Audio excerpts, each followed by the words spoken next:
Berlin post-World War II. The city lay in ruins, a haunting reminder of the recent devastation. Money was scarce, supplies were tighter, and hunger gnawed at everyone.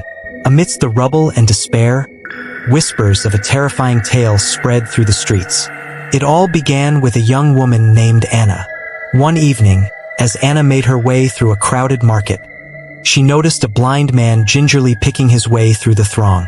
His face was pale, almost ghostly, and his movements deliberate. Intrigued and empathetic, Anna approached him. Their conversation started innocuously enough, but then the man made a strange request. "Could you deliver this letter to the address on the envelope?" he asked, his voice trembling slightly. Anna hesitated but agreed. The address was on her way home.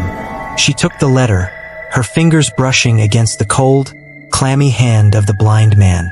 As she walked away, a sudden feeling of unease washed over her. Before she had gone far, Anna turned back, driven by an inexplicable urge to ensure the blind man was okay.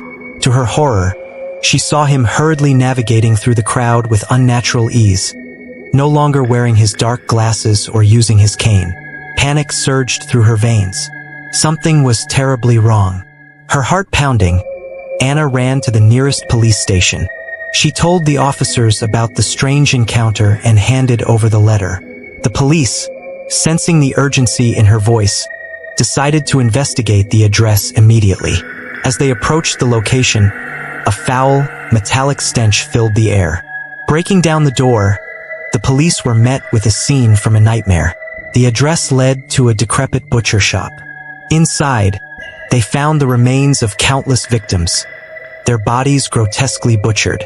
The butchers had been harvesting human flesh and selling it to the desperate, starving populace.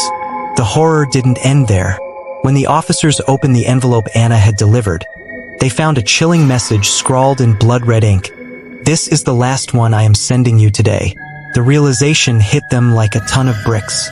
The blind man was part of a ghastly network, sending unsuspecting messengers to their doom.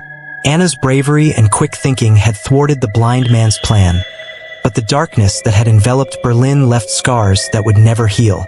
The streets echoed with silent screams, and the shadows held secrets too horrifying to imagine. Berlin would forever be haunted by the atrocities committed in its darkest days. The butcher shop, once a place of mundane commerce, had turned into a chamber of horrors during the darkest days of the war. The butchers, driven mad by hunger and desperation, had resorted to unspeakable acts.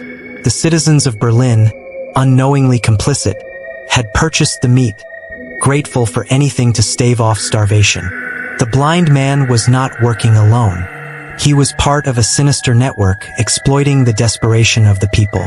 Each letter he sent was a death sentence, a means to lure unsuspecting victims to their doom.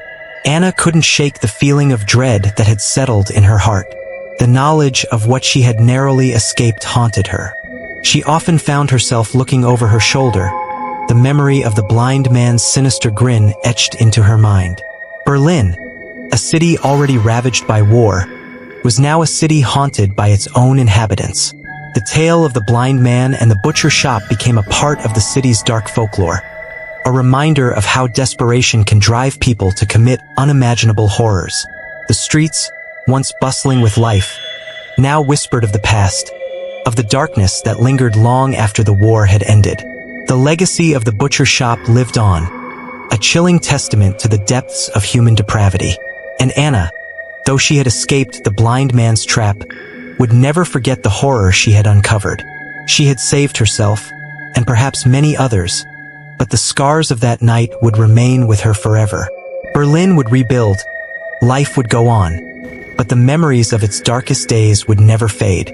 The city would always carry the weight of its past, a past filled with both the horrors of war and the unspeakable acts that desperation had wrought. And in the shadows, the ghosts of those who suffered would forever linger, a silent reminder of the city's darkest days.